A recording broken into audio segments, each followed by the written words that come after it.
Recorded in Chicago, Illinois, with your hosts, Ken, Matt, Neal, and Jeff. This is Triviality. The cream of the crop!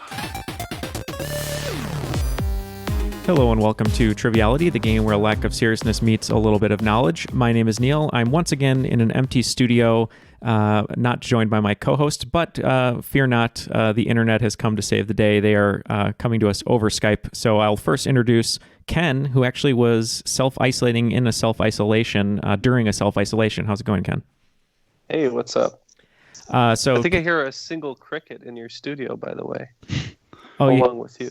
Oh, you hear a single cricket? Oh, it could be the smoke alarm that the landlord has not changed in 4 months. Oh yeah, I got one of those too. Yeah. How are you doing, Ken? Good? Well, today I shaved my entire head with a straight razor like a lunatic in a movie, but if that gives you your answer, there you go. And was there neon lighting? There was no neon lighting. There was a little bit of blood on the razor, but I'm happy to say this is the best I've ever done. Oh, good. Well, that's good. Every time you do it, you get better. So that's all that matters. That's what I thought. I've got some time on my hands, so I'm just practicing. Awesome. Well, thank you for sharing that, and we're excited to see the results when we can. Matt, you're joining us from LA as usual. How are you doing? I'm good. I actually shaved my head yesterday too, not with a straight razor because I'm not an insane person. Did you really, Matt? You finally did it? No, it's just with a zero, but it's close. It's close. Okay. I'm nervous to put razor to head. I'm not there yet. Gotcha. Oh, I don't want to gash it up like Ric Flair. Well, you don't need to use a straight razor. You could use a a safety razor. A five razor swivel. Yeah, a Mach 5. Yeah. Well, okay, I'll consider it. One person who's not putting razor to head and probably not manscaping for all we know is Jeff. He's not here.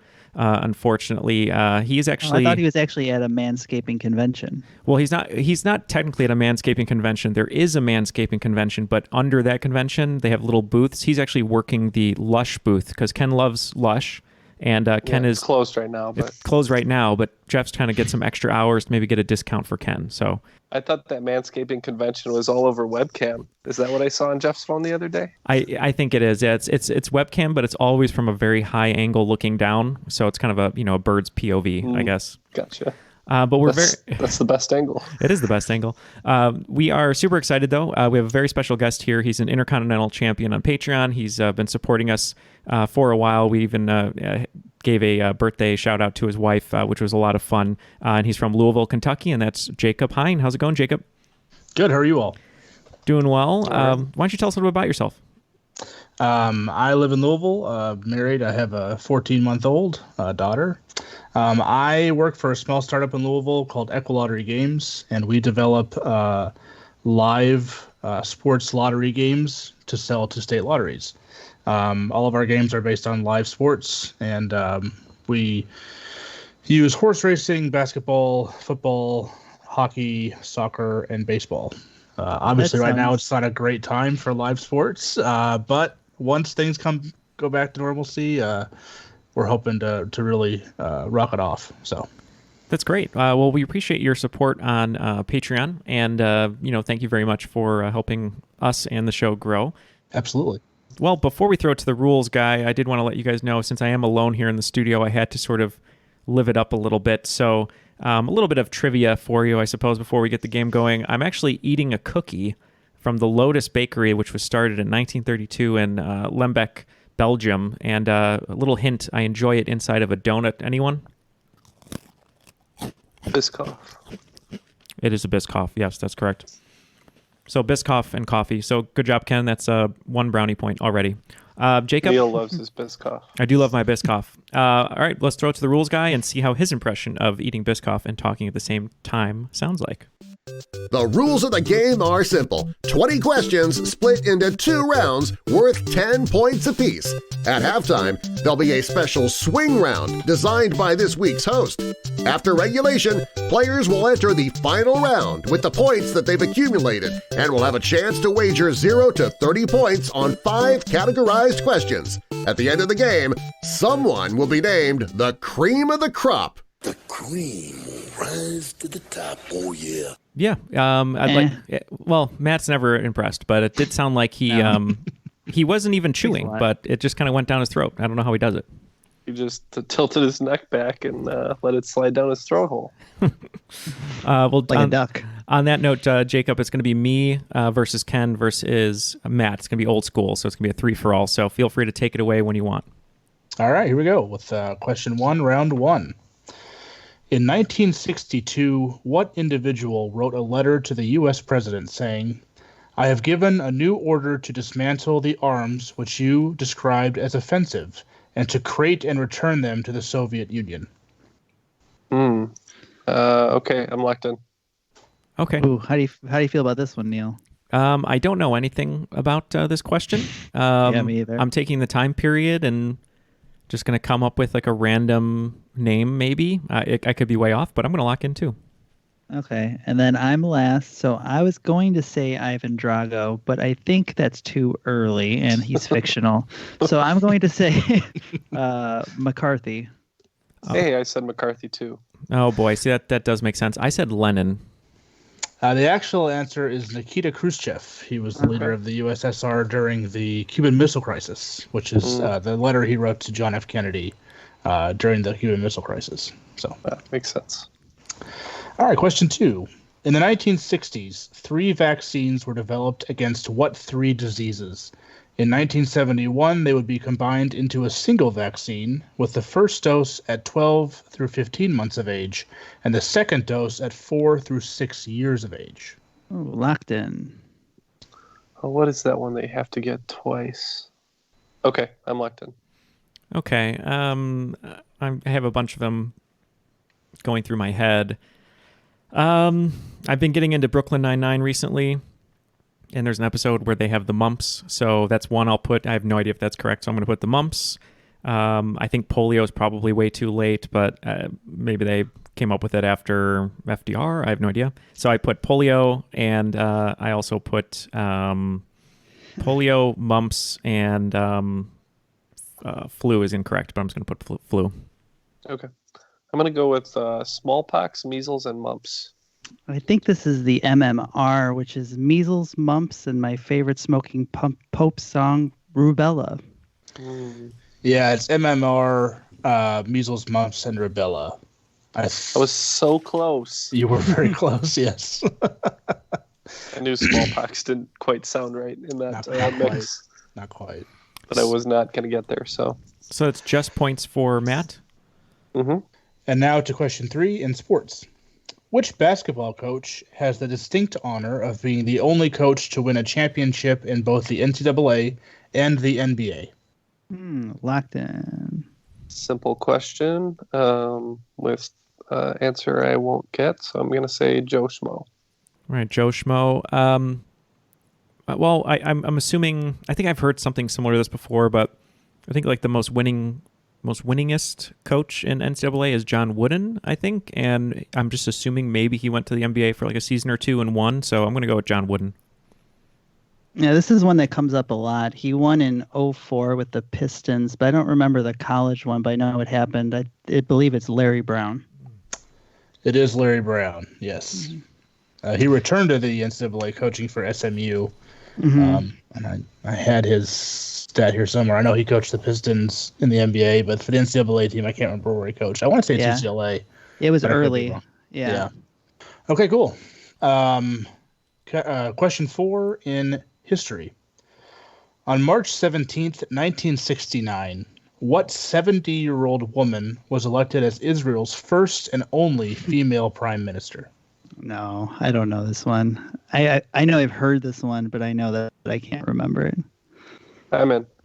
Okay. So it's up to Neal. All right. I just need 1 second because I believe she was the president or prime minister in Munich, the movie. I knew you were going to say that. I have to watch Munich. You get so many answers from it. You are right. Okay, let me think. I know the actress. She's been in a million things. She's really good in Munich. Let's see. She was not the actual president, though, just so you know. She was not. The actress, no. Yeah, who'd elect a president? Who'd elect an actor as a president? Hold on. Let's see. Eric Bana was talking to her. Okay. Golda Meir. That's what I'm going to lock in with. I also had gold in my ear. Matt, you're tapped out. Oh yeah, I don't know. I got my. The answer is gold in my ear. All right. Thank you, Munich. Very good. Very good. All right, question 5. This is a Star Wars question. What order number did Chancellor Palpatine execute to his army of clone troopers to eliminate all remaining Jedi? Oh, locked in. I'm locked in too, but I'm hesitant. Okay. This is another one. So I wrote a very similar question when we did Star Wars live trivia, and I had a picture from the movie with like him saying, what order did he give? I don't think, obviously it's not 69. That was my first thought. Nice. I can't remember if it's like order 72 or order give Yoda 72. I don't know. Whatever. I'm just going to lock in with 72. I can't remember. I'm pretty sure it's in the 60s, and it's not 69 because that would be hilarious. But I think it's like 68, 67, 66. I went with 66 this time. Yeah. The Emperor gets his kicks with Order 66. Yes, execute Order 66. That's a great way to remember that, Matt. Now that I'm never going to forget that now. It is There you interesting. Too bad fast food menus usually don't go that high with their numbers. Yeah, exactly. Right. So after 5 questions, looks like Matt is in the lead with 30 points. Ken is in second place with 20, and I'm in third with 10. All right, cool. Question 6. This is in video games. What 32-bit video game console was released by Sega in 1995 and discontinued in 1998? I'm locked in. This game has gone very well for me so far. These are all my wheelhouse categories. You're locked in too, Matt? Oh, yeah. Okay. I'm just going to keep the joke running, and people can make fun of me if they want, but I think I'm going to have to go with the majestic beast known as the Jaguar. Oh. The I knew Atari this was going to come up Jaguar. at least once. This is also an ill-fated brand of car, the Saturn. Yeah, they had the Oh. Sega Genesis, then like the Sega 32X, Sega's CD add-ons, but they're all leading up to the Sega Saturn. Yep, it was the Sega Saturn. I was That thing did not do well. No. totally not thinking of the Sega Saturn. I know that too. Oh my god. No wait, what's the difference in the controller though? Because the Dreamcast obviously had the little screen where you could like put football plays for the football games, but what was different about the Saturn? I don't remember. I don't know if anyone Discs. actually owned one. Yeah. I had a friend who actually owned a Saturn, and it was very similar to the Genesis. It was Yeah. okay. The controller was, yeah. But it was just all CDs. That was the big thing back in the day. So Polygons. How exciting. yes, exactly. All right.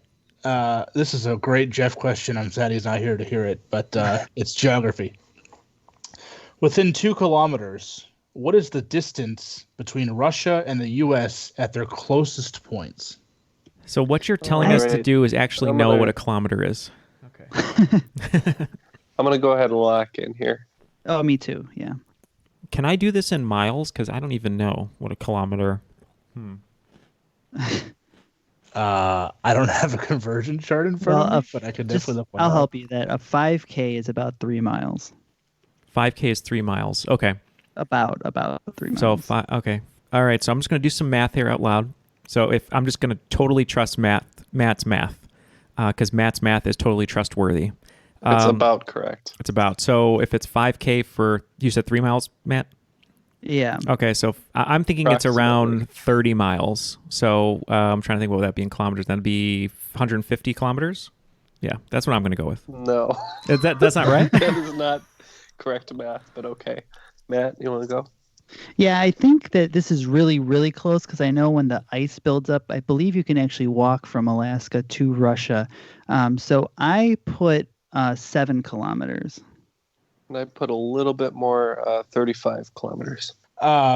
Actually, Matt, you were the closest, but you were just out of reach. It's 4 kilometers. So I would have accepted 6 and 2. Really low. Wow. Yeah.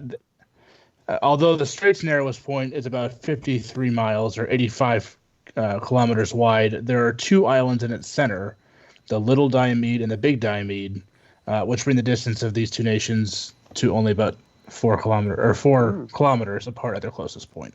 So Now, Matt, Cool. he brought up walking across. Is that what you said, Matt? Like walking across to Russia?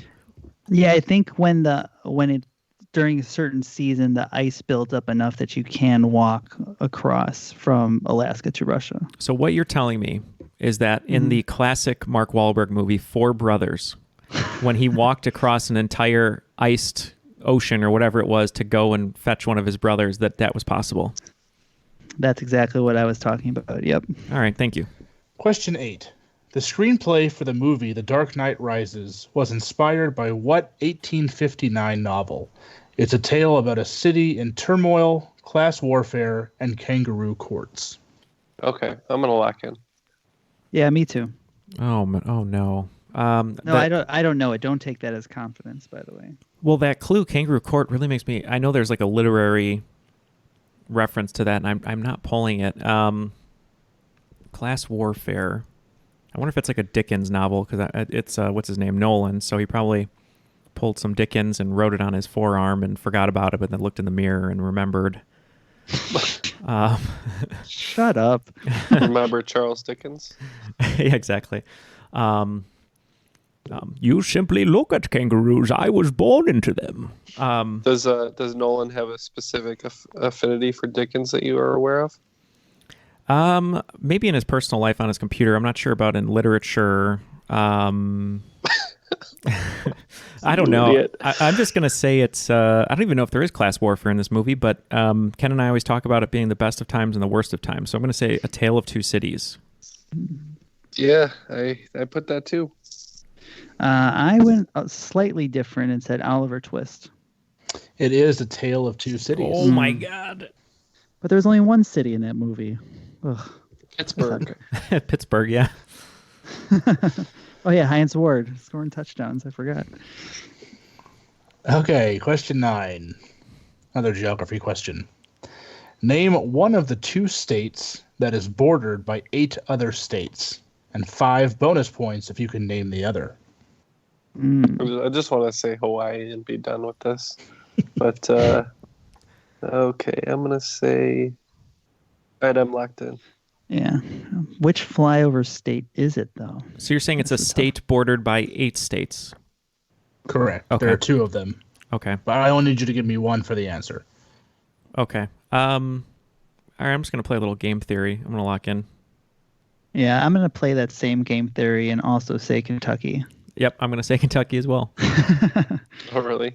I said Oklahoma, and then bonus would be California. You all were close. It's actually Tennessee and Missouri. It's always Missouri. I feel like Missouri is like the There's a lot of trivia about Missouri. There is a You're lot right. of trivia. It's just like it kind of sneaks up on you, you know? Yeah. A little bit of a show me state, if you ask me. Well, it's like it hides and then it's like, show me. And then it shows you. All right, our final question of round 1. A very young sailor and his dog Bingo started appearing on what snack's packaging in 1918? Ooh, I can lock I'm this good. one in. You guys know this one? Oh, yeah. Neal man. always knows his sweet treats. I do. That's true. Sweet treat. That's a clue. We got a you don't know this sailor, one. We got a dog. Oh. You guys were locked in? Yeah. Bingo was his name, Matt. I know. But I don't think I know it. I'm going to say animal crackers, and it's wrong. Ooh, you got one word right. I said Cracker Jack. Oh, God. Yeah. Yep, I said Cracker Jack. It is Cracker Jack, not Cracker Jacks. Cracker Jack. I'm glad you said that because that's a pet peeve of mine when I hear people at the baseball game. I actually got it from you because I know you made a fuss about it one time on the show. So. Oh, did you really? Yes. I'm honored. I'm honored. After the first round, it's a pretty close game. I have 30 points, Matt has 40, and Ken has 50. Before we throw it to Jacob for the swing round, just wanted to remind everyone that we're on Instagram now, so you can come hang out with me and Matt, and then Jeff and Matt occasionally. We're going to be posting some pictures, behind the scenes, episode releases, and all that good stuff. And we're at Triviality Pod on Instagram. Same thing as Twitter and Facebook. And you can also come join us over at The Crop, where we have interactions with all of you, episode spoiler threads and announcements, and also starting our new sign-up sheet. So every time we're going to hold sign-ups for either being a contestant or a host, you can come see that at The Crop. And once we post it, we'll pin it to the top, and feel free to sign up, and we'll look forward to having you on the show. So, Jacob, what do you have in store for us today? So for the swing round, I'm going to give you 10 songs from musicals. You just tell me what musical it's from. Awesome. No. There goes my lead right there. I was really enjoying having the lead for once. I think sleeping until noon and doing yoga in my bedroom to YouTube videos is really doing me well. But now I'm going to get crushed. Is doing yoga... Oh, sorry, go ahead, Matt. Yeah, on a recent episode, I did mention how the swing round is where Neal gets his lead, and then the second round is where it all falls apart for him. That's exactly what happened recently. Yep, I think I got a perfect swing round, and then I just didn't get any questions right in the second round. So, Ken, is doing yoga in your bedroom from Rent? It's not. It's something I really did today to try to make sure I wasn't sitting on the couch all day. There you go. All right. Number 1 is Defying Gravity. Oh, I know one. Number 2, Everyone's a Little Bit Racist. Number 3, Corner of the Sky. Number 4, Somewhere That's Green. Number 5, You Can't Stop the Beat. Number 6, Send in the Clowns. Send in the clowns. Number 7, The Impossible Dream. Number 8, Memory. Number 9, Cell Block Tango. And number 10, Old Man River. I know all these songs, but I have no idea where any of them come from. That's a real problem. All right, we're going to think about these for a moment, and we'll be right back.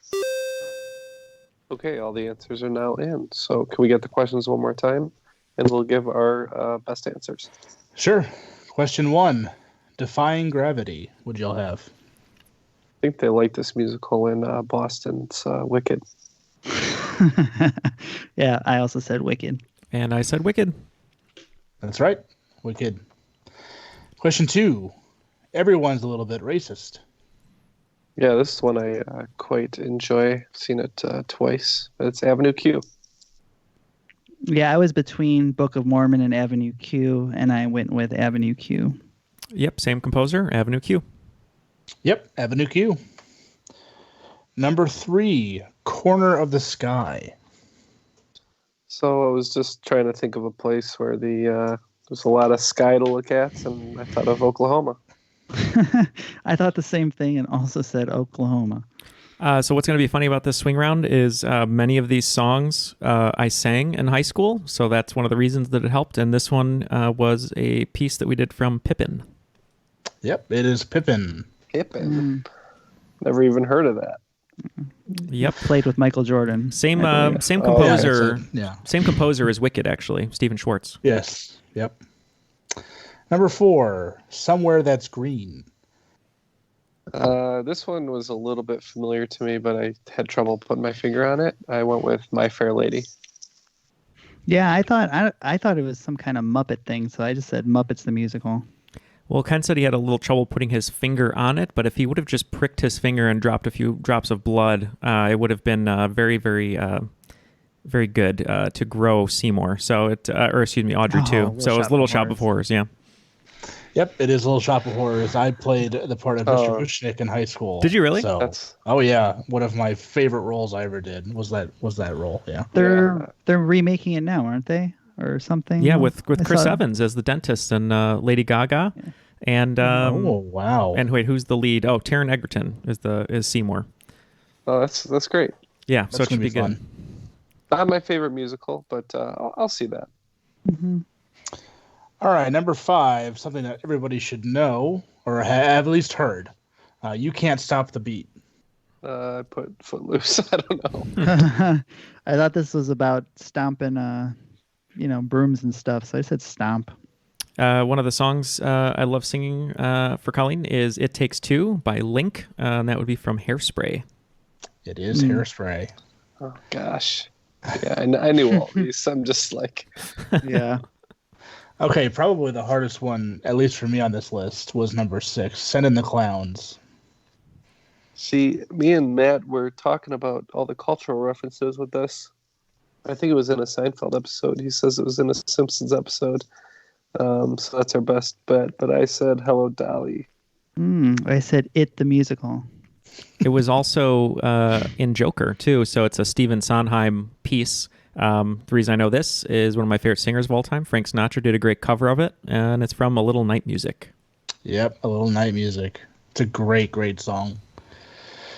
All right, number 7, The Impossible Dream. That seems like something that Hamilton would be thinking about. So I said Hamilton. I think I know this one. I think it's older. So I just said Bye Bye Birdie. This one's kind of obscure.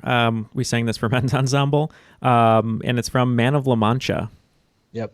I played the part of Don Quixote in my senior year for Man of La Mancha, so I sang The Impossible Dream. Nice. This is really obscure, but did you start to believe that you yourself were actually Don Quixote? Yes, I was chasing In the windmills, and yeah, it was great. It was just pure bliss until I was locked up in prison. So You get one Terry Gilliam joke an episode, and that was it. All right, number 8, Memory. I'm sure a lot of people wish that they didn't have memory of seeing the movie version, but I said Cats. I didn't know this one, so I said Rent. Yep, this is Cats. It is Cats. Number 9, Cell Block Tango. Chicago. Well, that makes sense. Again, I don't know any of these, so I said Prison Mike the Musical. Makes sense. Yes, it is Thanks, Chicago. Matt. Thanks. It is Chicago. Yeah, I would love to see Prison Mike the Musical and all the scary dementors. That's the worst part of prison. It is the worst but it is part. Chicago. Gruel sandwiches. And to wrap it up, number 10, Old Man River. Just picked an old one for this, and I said Carousel. Well, I figured one of these has to be Rent, but I'm probably wrong, so I said Rent. I wish Old Man River was in Rent. So here's my favorite story. Senior year, I was asked to sing Old Man River with the orchestra and band combined in a big end-of-the-year concert. Practiced a lot because it's a very low song, Old Man, like that. Anyway, so practice a ton. We get to the performance. It just makes me laugh now. I started singing it, and it was going really, really well. I was singing, and I get off stage, and our teacher, Mr. McColgan, said, I'm so sorry. I'm really, really sorry what happened. I was like, what are you talking about? It went great. And he said, they forgot to turn on your mic. And I said, oh, so I was just like lip syncing air. And he's like, yeah, I'm really, really sorry. So they told the principal, and the principal came up to me the next day and said, we're really sorry that we forgot to turn on the mic and this big performance of yours. You practiced all these weeks. Here's a commemorative pen. So and that was from Ragtime. Where is that pen now? I lost that pen. Yeah. Oh, so sad. So what's the answer? Ragtime. Oh, yeah. I forgot. We didn't even say that. Actually, I have Showboat as the answer for that. Oh, shoot, You're right. Wow. You're right. So Neal was almost a perfect 10 for 10. Oh my God, I really screwed that one up. And I just swore in front of my niece too, on accident. Okay. You're really screwing up today, Neal. I am. So it looks like the scores are getting a little closer. Matt is at 50. I'm at 75, and Ken's at 70. So all very close. Nice little Neal surge. The old Neal surge. All right, round 2, question 1. In 1798, President John Adams signed a congressional act creating what musical group, also known as the President's Own, which is now the oldest active professional musical organization in the United States? Okay, I'm locked in. Yeah, I can lock in. I'm just oldest musical group. I'm just trying to think of the... I can never remember what branch of military has the band, like the official band. I think, is it the Marines? I don't even know if that's an official musical group. I'm gonna say the Salt and Pepper. Yeah, I'm gonna say Salt and Pepper. I'm just gonna say it's the United States Naval band. I don't know. Yeah, I was in the same ballpark, but I didn't really know how to phrase it, so I just put Navy band. I think you guys were close, but I think it was starring John Cena, and I think it was the Marine Band. It is the United States Marine Band. I thought the Marines were founded later. I was wrong. Can you see this band though, Matt? Can you see them? Yeah. Oh, I get it. No. I was like, what? No. Question 2 in sports. On November 22nd, 2012, on Thanksgiving Day, New York Jets quarterback Mark Sanchez took the snap from the center and attempted to hand it off to a running back that wasn't there. After realizing the intended play was a failure, he made it worse by hilariously running into one of his offensive linemen and losing the ball. What name has this play been given? Yeah, locked in. As soon as you said 2012 Jets quarterback, I knew where this was going. I'm going to call it the slippery turkey. I think it's I could just be oversimplifying it, but I think it's the butt fumble. I think Neal is correct. I believe it's the butt fumble. It is the butt fumble.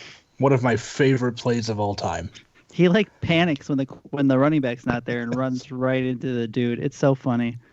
It's great. Poor Mark Sanchez. And it was against the Patriots too, which made it even worse. So, I mean, it was just bad. All right, question 3. In a standard game of Monopoly, what is the purchase price for any single railroad property? Oh, man. I'm so bad at Monopoly questions. I'm going to lock in with a guess here. The purchase price of a railroad station? Yeah, railroad property. Or property. Okay. So does that include the tracks, the trains, and I'm assuming the switches? I don't know. Not the switches. Not those. Okay. Wow, Neal really doesn't know how to play Monopoly. I don't. I usually just buy up a bunch of companies and make them do what I want, but apparently that's not how you play it. There's a lot of house rules. Like people think that if you land on free space, you get everything in the center, but that's not actually how you're supposed to play. But that's how a lot of people play. Now, if you play house rules in the house version of Monopoly, do you have to take a bunch of Vicodin? Is that how you play? Maybe that's why you can't remember the rules. That's probably. I have no idea. So I'm going to say $1,000. The rules of Monopoly are simple. No, they're not. I said $200. I think it is $200. I said $200 too. It is $200. That's a steal. Remember to sing. All right. Question 4. What sign of the zodiac shares its name with 13 popes? I hope none of them were cowardly. Oh, I'm locked in. I think we all got that at the same time. I think I'm going to go with Leo. Yeah, Leo as well. Leo's a lion. They're cowardly. Said Leo. It is Leo. There were 13 Pope Leos. All right, question 5. Which planet in our solar system rotates so slowly that its day lasts longer than its year? Oh, I've heard this before too, and I always get it wrong. Yeah, we had this. Where's Jeff? I don't know. He's probably out on a walk. All right, I'm locked in. I know this one too. I don't know if I've written or answered incorrectly before. Yeah, I think it's a gas giant, but I don't remember which one. I don't think that helps you at all, does it? Maybe it does. Well, it kind of does actually that you say that. But I could be wrong. No, the gas giant. Are you locked in or no? Yeah, I could be locked in. You locked in. Okay, so if you say it's a gas giant, I think Jupiter's a gas giant. For some reason, my gut originally was saying Saturn, and I don't know why. But I'm just going to go against my gut because it's full of Biscoff, so it's probably tricking me. So I'm going to go with the gas giant. I'm going to say Jupiter. I did not go with a gas giant. I went with a solid mini, and I went with Mercury. Yeah, that sounds right because I remember it being because it's so close. Or maybe it rotates slow. There's something with Mercury that's weird, but I can't remember now. I said Jupiter. It is Venus, actually. Wow. Venus is the slow rotating planet. It feels like these days in social isolation are days on Venus, actually. Yeah, right. Wow, this made the game very, very close. I believe, Matt, you got 4 in a row, right? And then missed the 5th one? Okay. So at the score recap here, it looks like Matt and Ken are tied at 90, and I'm in a slight lead at 95, so very close. Wow. All right. Question 6, round 2. Which current SNL cast member is the longest tenured cast member in the show's history with 17 seasons, stealing the record from Daryl Hammond? I'm locked in, I think. I'm in too. All right, so I just have to think about someone who is undoubtedly talented, but usually plays the same character and smirks his way through every performance. Is Horatio Sands still on the show? I'm going to go with, I prefer him more from all that, but I'm going to say Kenan Thompson. Yep, I said Kenan Thompson. Yeah, if I'm wrong, I might say, what's up with that? I think it's Kenan Thompson. It is Kenan Thompson. Yeah, I heard this and it really stuck with me because I thought of how crazy it is that he's been on the longest of anybody ever. Yeah, it seems like the blink he's- of an eye, but He's like when you he's think done, about it. He's done sketch comedy for over 20 years. Think if you about add in, that. like, all that time. Yeah, I mean, he's been doing it since he was like a little kid. It's crazy. I'm very talented, but I felt like it was just yesterday they announced him as a new cast member for SNL, but it's already been 17 years. Yeah, so. exactly. I remember when they did announce him, and I was like, oh, I loved him. Where's Kel? And then they didn't have Kel. Right. Kel was on Clifford. He was busy. Yeah, right. All right, question 7. In 1993, Adobe Software created what proprietary new file format? They would finally open source it in 2007. I'm locked in. It's a file format. I'm locked in. Because I keep thinking of Adobe Acrobat, but I don't think that, unless it's just like the PDF. I don't know. I think I'm gonna lock in with PDF. Ooh, I actually like what Matt said. I locked in kind of fast and I said PSD, but I think Matt's onto something with that. Yeah, when you said format, I never remember, I guess, the acronym. I don't know if it's portable document format or something like that. So the format kind of stuck with me. So I also said PDF. It is the portable document format. Mm-hmm. It is PDF. Yeah, good job, guys. 1993, you said? Yep. Wow. All right. Question 8. Since being changed in 1929 from a vignette of an allegorical representation of Panama, what building is depicted on the back of a U.S. $50 bill? All right, I'm gonna get real with you guys here. I can't even remember the last time I had a $50 bill in my hand. I was going to say, I've only seen 20s. That's the biggest bill I've ever seen. So I think the 5 is with Lincoln. That has a Lincoln Monument on it. One of them, I think, is it the dollar or the 5? Or one of them has the Capitol building. So I'm going to say, maybe, how about the Supreme Court? That's what I'm going to go with. Oh. I said the Treasury. I had no idea, so I said the house from Parasite. It's actually the U.S. Capitol. Oh, Back no. on the U.S. $50 bill. Yeah. I wrote Capital and I scratched it out because I thought it was on the 20. My bad. You ever look at the back of a $20 bill? Dude, Matt, I like your House from Parasite answer so much. I'm going to give it joke of the day. There you go. Hey, there you go. New segment. Yeah. All right. Question 9. Sorry if it's an easy question, but what word is used for the letter Q in the NATO phonetic alphabet?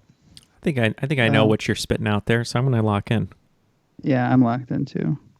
Oh, all right. I'm saying Quebec. Yep, I went with Quebec. I also went with Quebec. It is Quebec. All right. I love Boy, the little clues in I there. almost made myself the joke of the day by missing that question. All right. Finishing up round 2, question 10. Though Nebraska is called the Cornhusker State, what neighboring state actually leads the U.S. in corn production? All right. Lock it in. Oh, man. I'll lock in too. I can never place Oklahoma on the map in my head. But my Well, it's part. good because she said Nebraska. Oh, did I say Oklahoma?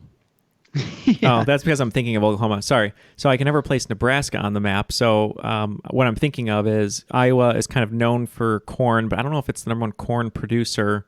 So I'm leaning towards Oklahoma and Missouri, maybe. I don't even know if Kansas is near Missouri. Oh, yeah, it is, of course, because there's Kansas City and Kansas City. Okay. Then on that logic, nope, we already had a Missouri question. I'm going to say Oklahoma. I said Kansas. I thought he was maybe on a Missouri kick, so I said Missouri for this one too. You guys danced around it again. It's Iowa. No. Stupid Iowa. Okay. That's the hard part, because when there's one that seems too easy, I never go for it because I think people are tricking us. I first wrote down Indiana. I'm like, it's not next to it. I don't know what we're doing. Because I just remember Indiana Beach's theme was there's more than corn in Indiana. So I figure they have a lot of corn. R.I.P. Indiana Beach. Oh, they closed it down. So I guess all that's left is corn. That's sad. They just announced that they were closing prior to this crisis. Mm-hmm.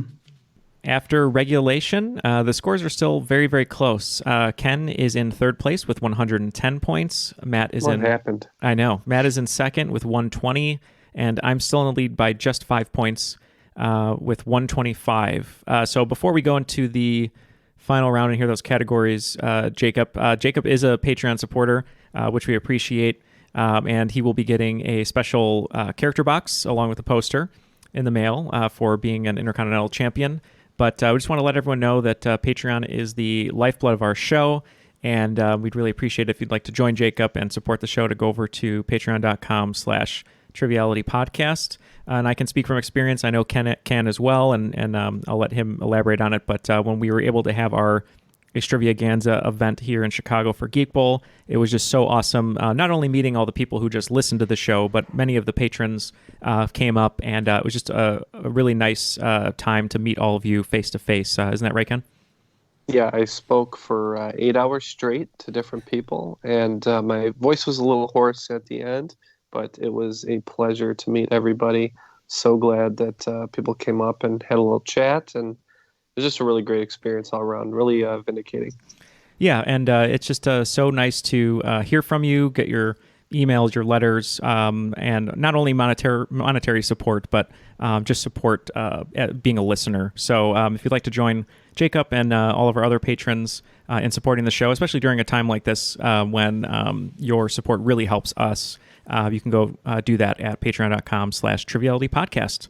So, Jacob, what categories do we have in store for today? All right, your 5 categories for your final round are never gonna give you up. All right, not a lot to go on there, so I'm gonna go ahead and lock in my wagers. I can't bet everything, so I'm just gonna bet 20 on everything. Okay, I'm gonna bet 10 on everything. Yeah, as I always say, no guts, glory. I bet 10 on everything. So, all right. The wagers are locked in. Take it away, Jacob. Okay, here we go. For question 1, your category is never. Despite their intense rivalry and combining for 93 tournament appearances, which 2 ACC teams have never met in an NCAA men's basketball tournament? I don't even know what that means. Goodness. Ooh, locked in. Question 2, category is gonna. On April 30th, which meme makes its way back into social media referencing a popular NSYNC song? Oh, I hate it. Question 3, category is give. Owners of this blood type are asked most often to give blood because it can be universally used for any patient. What is this blood type? Do you just need the letter, or do you need the I'll just take the letter. Okay. Question 4, category is U. Wood from yew trees contain a chemical called Taxol, which has been found to help treat what common disease? And question 5, category is Up. Up was the first Pixar movie and second Disney movie to be nominated for which 2 Academy Awards? We're going to take a look at these questions, and we'll be right back with the answers. All the answers are locked in. Let's hear those questions one more time and give our answers. All right, question 1, category is never. Despite their intense rivalry and combining for 93 tournament appearances, which 2 ACC teams have never met in the NCAA men's basketball tournament? I'll start. I'm gonna start off. Oh, you'll I start. have no idea. Yeah. I went with the Halifax Highlanders from the movie Goon, and the South Central Louisiana State University Mud Dogs from Waterboy. I'm not sure if I fared much better. I know Duke and Kansas are two of the best teams, and I always kind of lump in North Carolina there, but I think Duke and Kansas sort of have a rivalry. I don't know if they've ever played each other, so that's what I went with. These two ACC's teams are pretty much always near the top. I think the name of the rivalry is Tobacco Road. I think it's Duke UNC. That's correct. It is the Tobacco Road rivalry, Duke and North Carolina. Yeah, I wagered 20 on that one. I wagered 20 on all of them. Just so. Yeah, and as I said, 10 all the way down for me. All right, question 2, category is Gunna. On April 30th, which meme makes its way back into social media, referencing a popular NSYNC song? Do you guys want to sing this one in harmony with me? It's gonna... Yeah, sorry. Yeah, gonna. It's gonna be May. It's gonna be May. Well, Yeah. that We all was got it. beautiful. Yeah, it's gonna be May. That's what that was. It has You guys have it always has the classic ramen hair Justin Timberlake, which I really Absolutely. enjoy. Yes. Yeah, it's funny. So Lance Bass has a podcast, and this past week was the 20th anniversary of the recording. Was the past 20th anniversary of No Strings Attached, which It's Gonna Be Me is on, and each day a different member of NSYNC did a single interview, and then they all kind of came together. But it was funny because he asked Justin, like, where did It's Gonna Be May come from? And he said, oh, it was the producer was saying, you really got to like put some like a little extra on me and say it like May. And he's like, now if you try to sing it and you say It's Gonna Be Me, it just doesn't sound as good. So it was just kind of funny. So it's someone else's fault. Right. It was the producer, Max Martin. Yeah. Oh, not Lou Pearlman. Definitely not Lou Pearlman, because they cut those strings. That's why they weren't attached anymore. Oh, that's right. He was in prison at the time, I believe. Yeah. It's a bad dude. All right, question 3, category is give. Owners of this blood type are asked most often to give blood because it can be universally used for any patient. What is this blood type? So I believe the universal donor is AB. I had no idea. I put B positive. Oh, I mixed that up. Oh I my God. believe the donor is actually type O, specifically type O negative. That's correct. Type Oh my O God. negative. How did I screw that up? Like, I knew the answer to that question. I just wrote the wrong thing. I think Yeah. AB can Receive from anyone. receive from anyone. Yes, that's absolutely Yeah. correct. I just Yeah. screwed up. Oh, man. All right, the delirium question- is sorry. setting in, guys. All right, question 4, category U.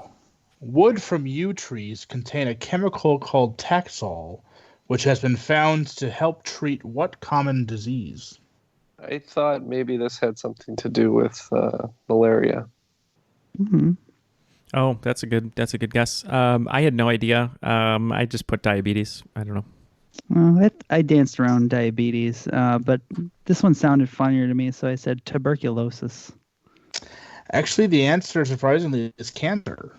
Specifically breast, ovarian, and lung cancers. Wow. Keep planting those trees then, please. Yep. They actually had a shortage of them for a while because they were harvesting the Taxol so much. They've had to kind of repopulate the yew tree population. All right, and question 5, category is Up. Up was the first Pixar movie and second Disney movie to be nominated for which 2 Academy Awards? Yeah, this is the only question I really had to put my back into considering, which probably hurt me on that blood question. But yeah, I was trying to think of something else that it might have been nominated for besides Best Picture and Best Animated. I know both were Up and Beauty and the Beast were nominated for Best Picture. Mhm. I'm not sure that Best Animated was a category when Beauty and the Beast came out, but I was trying to think what they would both be nominated for, and I couldn't quite nail down like a music category.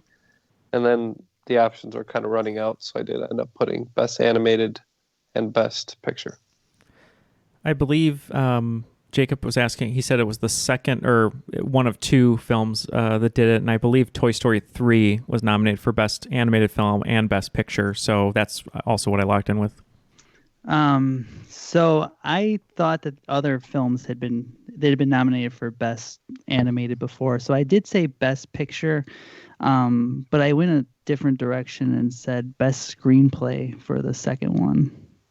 Oh, very close. It is Best Picture and Best Animated Feature. After that game, it looks like Ken is going to finish with an even 100. I'm a little bit above him at 115, and today's cream of the crop with 140 points is Matt. The cream of the crop! All right. I'm comforted to know that it didn't hinge on that the blood question. So at least you beat me thoroughly. Yeah, it was the Duke UNC and the O negative for me was the difference between me and Neal. Felt good about it. So Yep, and you wagered big too. Good win for me. Yeah. What a fun game. That was nice balance. Yeah, there's a lot of different categories which we don't always get, so I do appreciate that. Absolutely. I had a great time writing for you guys. This is a lot of fun. Yeah, thanks for taking your time to be on Skype with us today and to take care of this game. Yeah, thanks for so much for having me on. It was really a blast. I really enjoyed it. Yeah, we loved it. The questions were great. Is there anyone you'd like to give a shout out to or any last words? I'll give a shout out to my wife, Kelly. She play tested some of the questions for me, as well as a whole bunch of people in a trivia co-op Slack group that I'm a part of, which includes Jason Borsum. They all gave me some great feedback. But that guy. Yeah, that guy. I know. But no, they've all been great, and I like I said, I had an absolute blast writing it. And anytime you guys want to have me back on, call me up. Yeah, you're welcome anytime. If you do happen to start hosting trivia down in Louisville, whether with Jason or not, we'll maybe take a little trip out there. We'll have to come play your game. And yeah, you're always welcome back. Thank you very much. And hopefully Kelly liked the birthday message we gave her. She did. She absolutely did. Oh, good. Yeah, that was so much fun. And we hope everyone listening had fun as well, as much as we did. For Jeff, who is not manscaping on a webcam at the Lush booth at the Manscaping Convention, and for Ken, Matt, Jacob, and myself, that was Triviality.